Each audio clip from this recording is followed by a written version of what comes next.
Kemudian pertanyaan mengenai BLT, mitigasi pangan dan inflasi volatile food, apakah masih dibutuhkan? Tadi saya sampaikan ya di dalam pembukaan bahwa inflasi volatile food itu nilainya masih 6,73% year on year.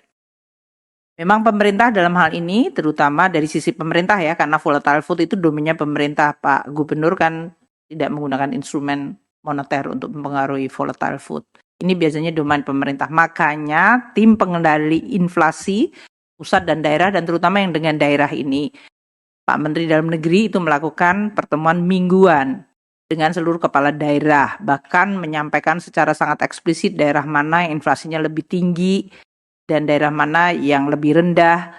Dan kami di Kementerian Keuangan memberikan dukungan dalam bentuk insentif fiskal, yaitu mereka yang inflasinya rendah secara konsisten diberikan reward, dan itu dilakukan setiap 3 bulan. Ini menyebabkan daerah-daerah memiliki awareness terhadap faktor-faktor yang berkontribusi terhadap inflasi, terutama dari sisi distribusi logistik maupun dari sisi komoditas. Seperti kemarin yang diidentifikasi adalah cabai merah, cabai rawit, kemudian bawang putih, dan kemudian beras.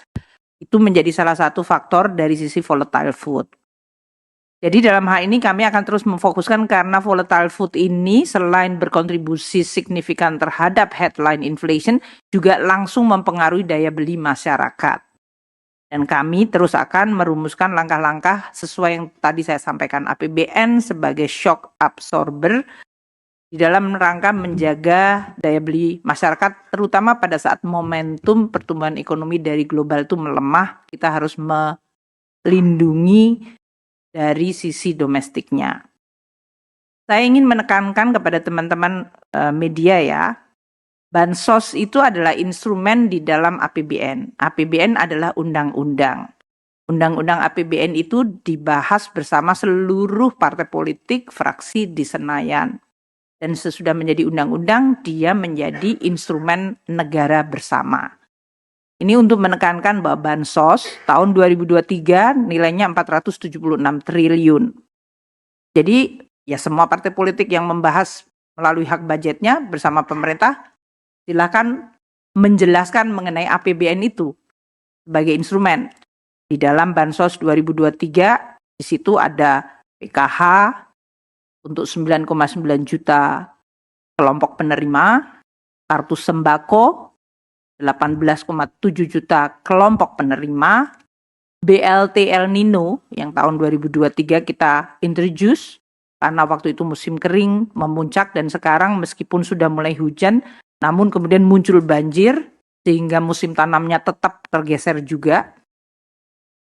Subsidi BBM, subsidi listrik, subsidi kredit usaha rakyat, bantuan pangan, itu semuanya sudah ada di dalam APBN 2023 yang nilainya total tadi mencapai 476 triliun. Tahun ini 2024 bansos di dalam APBN kita nilainya 496 triliun. Jadi beda 20 triliun.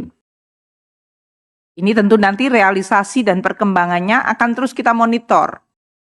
Tapi poin saya, angka 476 tahun lalu, 496 tahun ini adalah di dalam Undang-Undang APBN.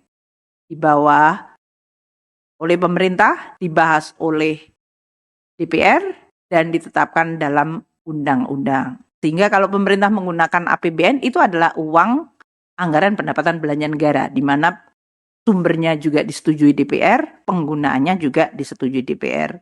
Ini untuk menjelaskan mengenai langkah-langkah yang dilakukan oleh pemerintah. Seperti diketahui, PKH dan kartu sembako itu eksekutornya adalah Kementerian Sosial. Jadi dalam hal ini, nanti Kementerian Sosial yang bisa menjelaskan program PKH dan sembako, termasuk kalau ada tambahan atau terjadi modifikasi dari program-program itu, Ibu Kementerian Sosial, Ibu Menteri Sosial yang tentu akan menjelaskan. Targetnya 9,9 juta plus 18,7 juta untuk sembako itu ditetapkan melalui DTKS. Kita memang sekarang terus memperbarui sumber-sumber datanya, termasuk karena ada data dari BKKBN yang fokusnya adalah pada kemiskinan ekstrim. Jadi ini semuanya udah ada di dalam APBN, sudah menjadi program, silahkan, karena ini dalam kontestasi politik, ini adalah dipresentasikan di dalam konteks pelaksanaan APBN.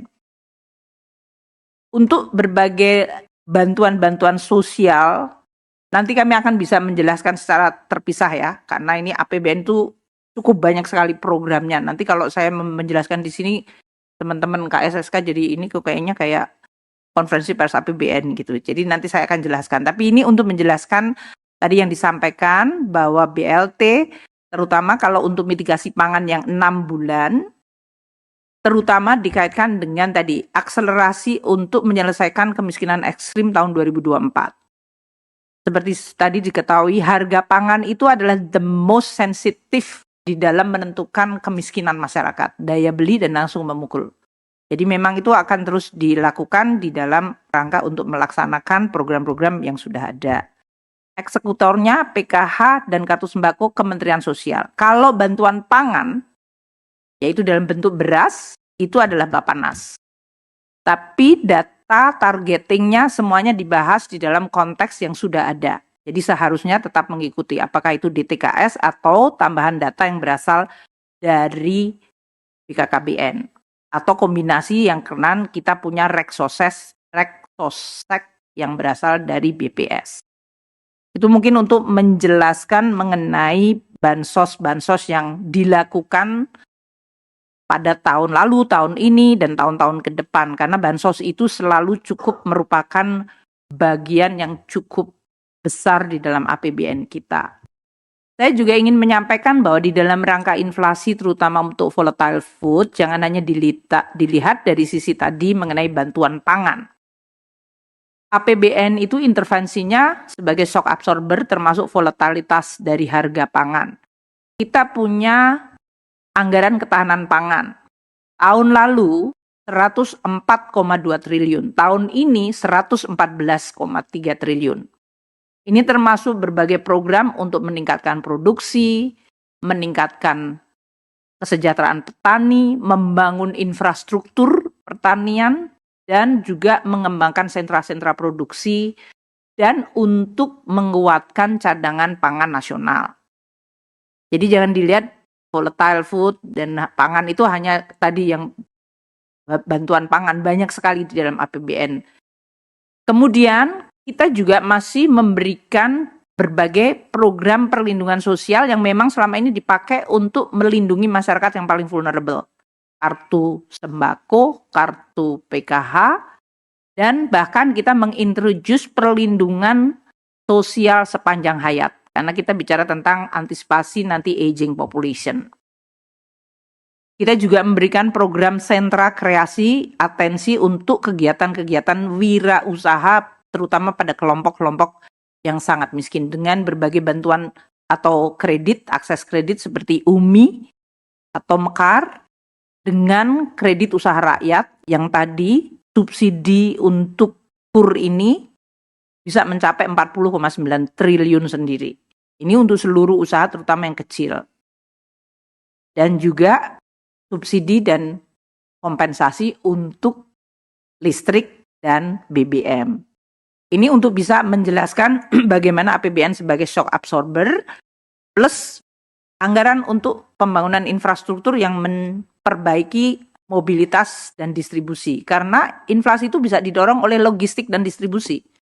Jalan yang rusak, kemudian terputusnya koneksi itu menyebabkan harga bisa melonjak sangat tinggi. Itu yang kita coba terus lakukan secara konsisten.